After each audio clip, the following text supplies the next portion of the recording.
politicians who work in the buildings around us to understand that government cannot solve all of our problems. We want them to understand that government spending will not get us out of this budget crisis. We want them to hear the speakers who will follow me and understand that small businesses in this state are hurting. We want them to know that profit and prosperity are not dirty words. They are what make us great. We need to get government off our backs.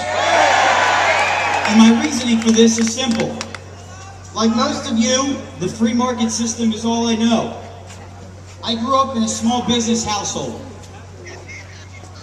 My dad, a product of Russian Jews who emigrated to Philadelphia right before the Communist Revolution, and my mom, a German Catholic from Baltimore. They were both small business people. Neither had an important last name or any significant wealth to speak of. Growing up liberal during the 1960s, they protested the Vietnam War and even voted for George McGovern, the flower child, against Richard Nixon. That's saying something.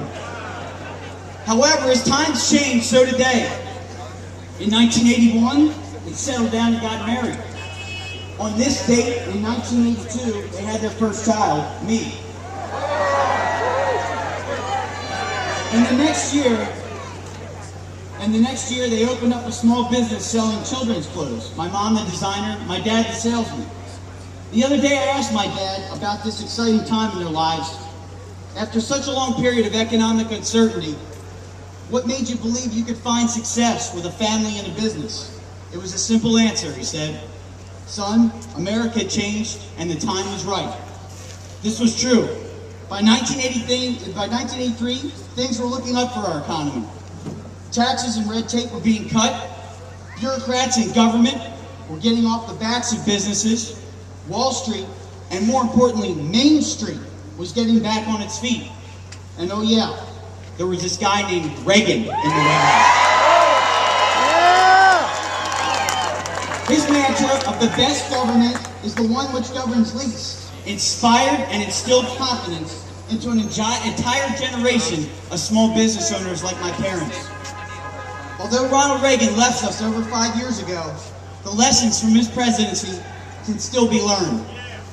In order for us to get out of this hole and achieve prosperity for all, we need less government regulation, not more.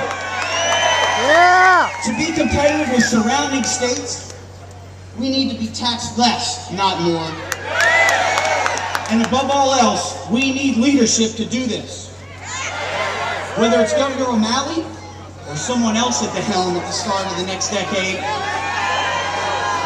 we need to reassure future entrepreneurs that the reward far outweighs the risk to start anew, just like Reagan did for my parents.